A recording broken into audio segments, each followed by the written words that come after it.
everyone, it's Miki from Hike and RV here. And in this video, I just wanted to talk about first come first serve sites at BC parks.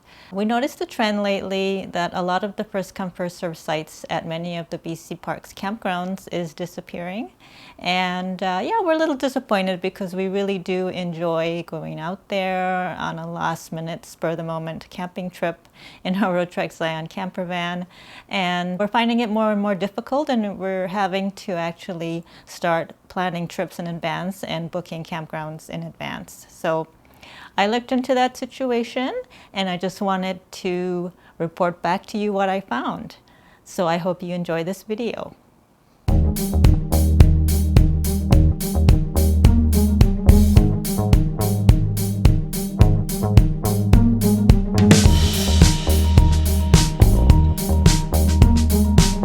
Okay, so before I get started, I wanted to note a few things. First of all, the first come first serve only campgrounds in BC parks, they are not actually listed in the BC parks reservation service page.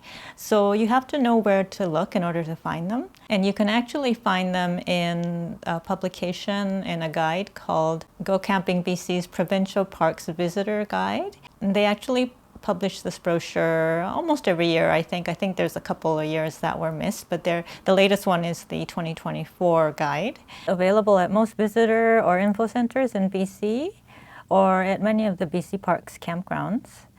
I'll add a link here to the Go Camping BC website if you want to download a copy of the guide. And you have to basically go through region by region to see which ones are first come first serve only. They have an icon R that says it's reservable, and if it doesn't have an icon R, then that means it's all first come first serve campsites. I actually haven't included any of the campgrounds in northern BC. The reason why is we haven't actually traveled extensively up there very much. Perhaps in a future video I can cover those ones. The campgrounds that are all first come first serve are generally more rustic, which means there are very few services there. They may not have as many recreational activities as well. And also, don't forget to bring some cash with you if you are hoping to snag a first come first serve site. A lot of the places do not have internet, so generally speaking, it's a good idea to have cash with you. And you can also buy firewood as well. So I'll go through region by region and highlight the ones that we like and the ones we've been to. So without further ado, let's get started at Vancouver Island. Vancouver Island is a very popular area for camping, and the lack of first come first serve sites indicates this.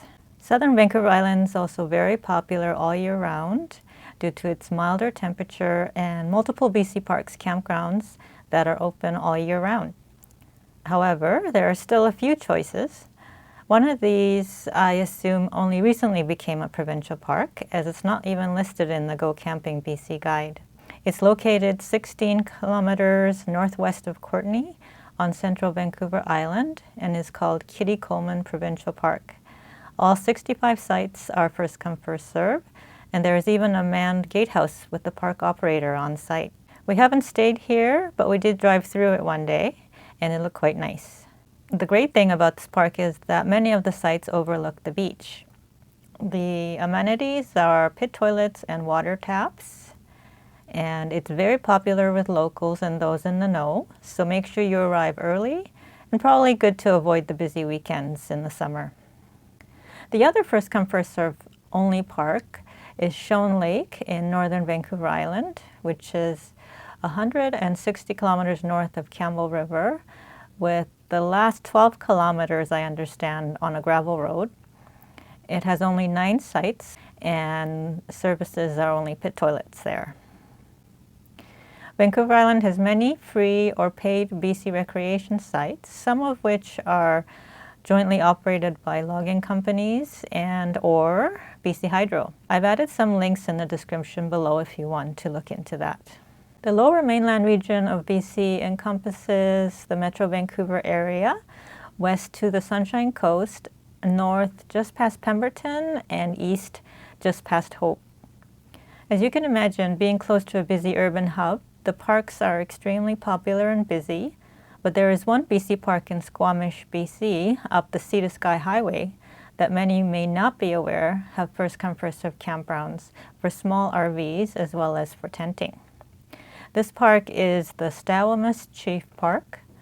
According to the park website, it has 52 vehicle-accessible campsites, but they're not suitable for large RVs. In fact, they look pretty small, and they don't actually have picnic tables. As far as we could see, we did have a walk around it just recently once the campground closed. The nice thing about this park is that it's next to the very popular and busy Stawamus Chief hiking trails to the peaks, and another trail called the Sea to Summit. Gordon has done that trail that goes up to the top of the gondola.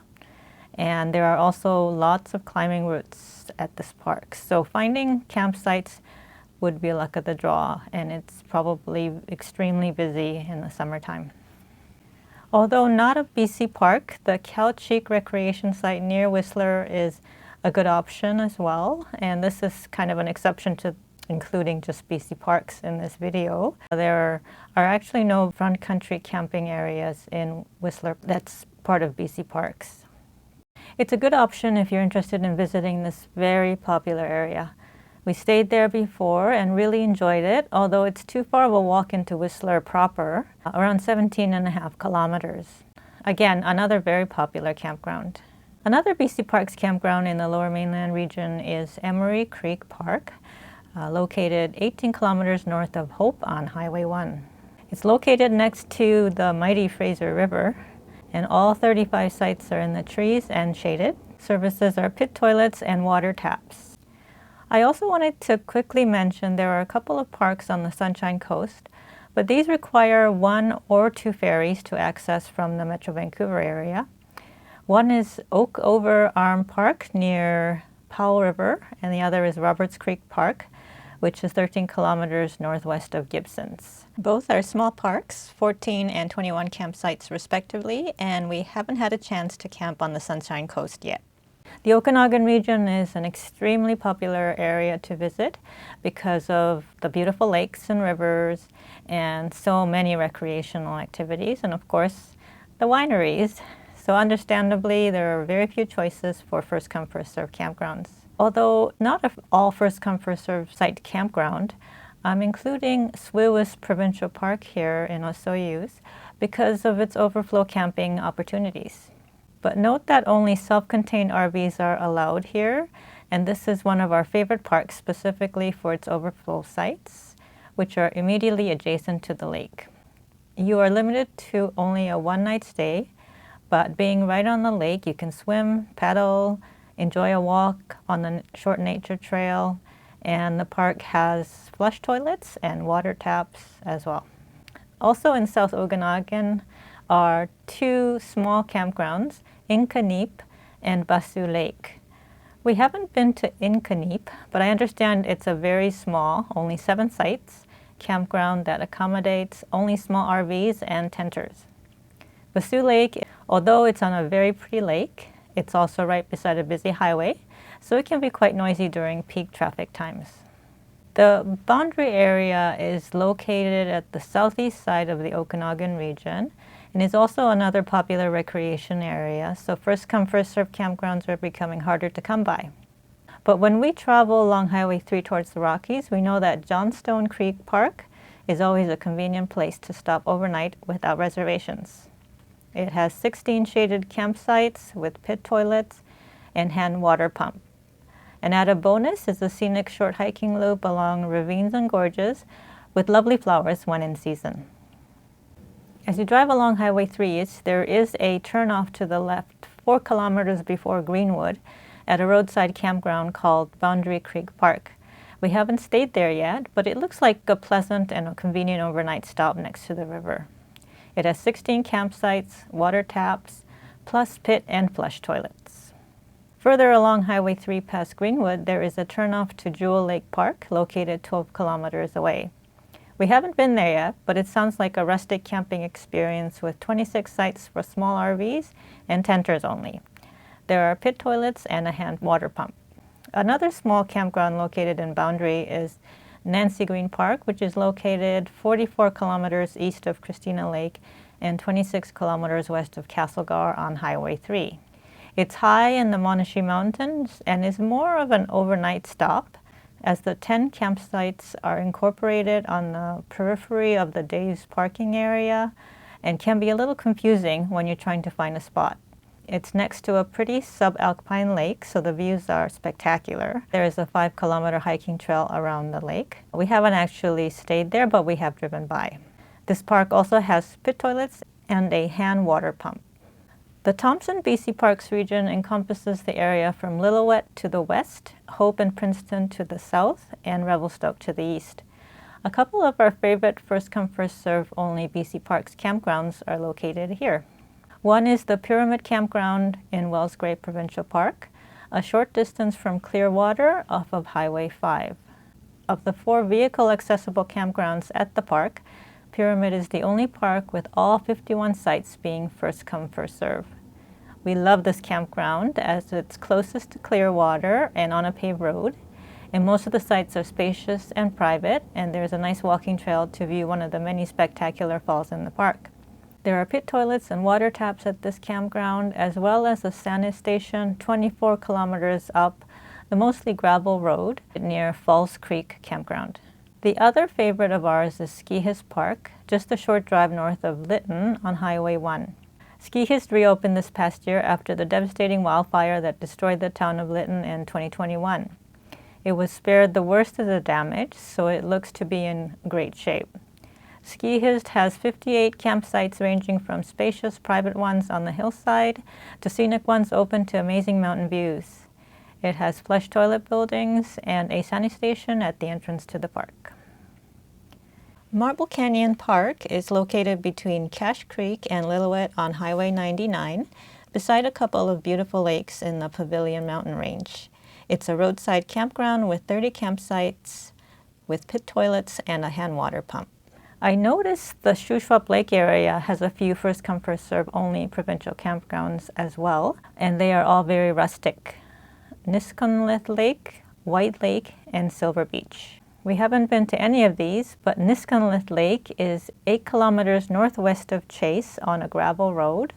White Lake is 10 kilometers northeast of Highway 1 from Balmoral, with 2 kilometers of logging road, and Silver Beach is 83 kilometers from Highway 1 at Squilax, with 42 kilometers of gravel. Niskonlith Lake has 29 campsites and only pit toilets. White Lake has no designated campsites and only suitable for about 10 small truck campers. And Silver Beach has 35 marine and vehicle-accessible sites with only pit toilets. In the THOMPSON area around Kamloops, there are a few first-come, first-serve only BC Parks campgrounds. First is Tunkwa Provincial Park, another favorite of ours. It's about 40 kilometers southwest of Kamloops. There are 3 campgrounds around 2 lakes for a total of 55 designated and 220 informal sites. Most of the campsites are in open grassland, but a few are in treed areas that provide a bit more privacy. They have pit toilets and hand water pumps. We haven't been to Roche Lake Park, but understand there are 3 small rustic campgrounds totaling 32 sites around Roche and Horseshoe Lakes, and they only have pit toilets there. We did check out the Steelhead Park campground a few years ago and didn't stay because honestly it looked very crowded. There are 44 first-come, first-served campsites there, 22 of which overlook the lake, and 10 of these have power and water hookups. Unlike other BC Park sites, most campsites are side by side, so if you like your privacy, you may want to avoid this campground, but the views of the lake are spectacular here. The CARIBOO-Chilcotin Coast region is bordered by the central coast of BC to the west, Quesnel to the north, and the THOMPSON region to the southeast. We haven't had the opportunity to camp at any of the first-come, first-served only BC Parks campgrounds in this region, but Gordon did drive through one of them last year. Downing is the park that Gordon drove through last year. It's located next to a small but pretty Kelly Lake and is a 14-site campground with pit toilets and water taps located 18 kilometers southwest of Clinton on Kelly Lake Road. Bridge Lake Park is a rustic campground with 13 campsites and pit toilets located 50 kilometers east of 100 Mile House. Bull Canyon Park is a rustic campground with 20 small to medium sites with pit toilets only, located off Highway 20, about 123 kilometers west of Williams Lake in a very remote location. Tsilos Park is located, according to BC Parks, in a mostly undeveloped and isolated area of the Chilcotin, approximately 160 kilometers southwest of Williams Lake. They recommend allowing 4 to 6 hours driving time from Williams Lake, as the two campgrounds have long distances, 121 and 63 kilometers respectively, of gravel roads. You'll have to be a seasoned and experienced backcountry camper to consider going there. The Kootenay BC Parks region is a very popular camping area for its spectacular mountain views and a proximity to the Canadian Rockies. Because of this, there are very few BC parks with first-come, first-serve only camping. In the West Kootenays, I see only one BC Parks campground that has all first-come, first-serve sites. Arrow Lakes Park is located 50 kilometers south of Revelstoke on Highway 23, also accessible from the south via Highway 6 from Nakusp. It has 17 campsites and pit toilets only, no water. In the East Kootenays, White Swan Lake is the only campground with all first-come, first-served sites, and it sounds quite remote. It's located 22 kilometers southeast of Canal Flats, and you need to travel 25 kilometers on a gravel road in the mountains. There are a total of 114 campsites in 4 campgrounds. Some sites are on the lake, across the road from the lake, or on a river. They have hand water pumps, pit toilets, and a sani station. One special feature of this park is that Lucier Hot Springs is located en route. So I hope you found some of the information in this video useful for future planning for your camping trips. And if you did, please be sure to give us a thumbs up and subscribe to our channel if you haven't done so already. And Gordon, Finch, and myself, we'll see you next time.